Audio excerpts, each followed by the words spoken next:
Omuhikirwa w'Obukama bwa Bunyoro Kitara ow'ekitiinisa Andrew Kirungi byakutaga niwe yata omukono aha ndagaano yahabwa Obukama bwa Bunyoro Kitara kandi we Barbara Babwetera ori mukuru wa Cross Cultural Foundation of Uganda nawe yata omukono aha ndagaano ahabwa ekigombe eki. Minisita w'eby'enzaarwa omu Bukama bwa Bunyoro Kitara Nyendoha Mutiti na Simon Musasizi nabo bata emikono aha ndagaano nk'abababaro.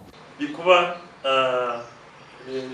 watu wao na wenkurakuranizira abantu tujja kubangana kuiki nabo tukuletana nabo kitugenda nayo tukurora omulingo okutekereza abantu bano abayizire tubaleete tubanze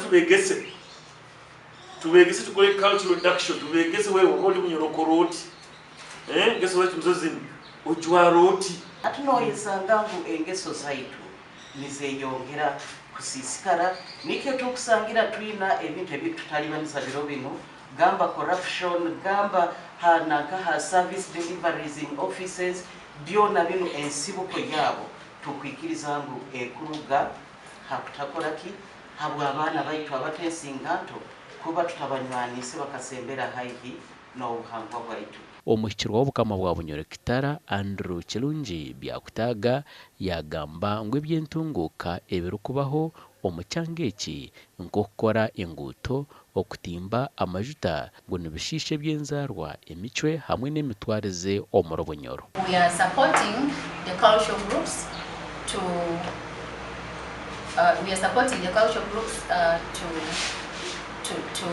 improve on their skills in handcraft making, and also we support the troops and the traditional dances.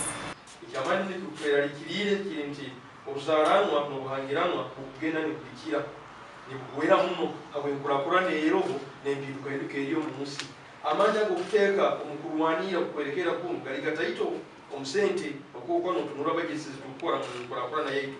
Omu ndagaano egi embaju zoona ziikirizana kuzirikuza kukorera hamwe okurinda eby'enzaarwa emicwe n'emitwarize y'Abanyoro kurabira omu kushomesa eminyeeto abakazi hamwe n'abakozi. Gashakwa Ambrose Nwagaba Katoto.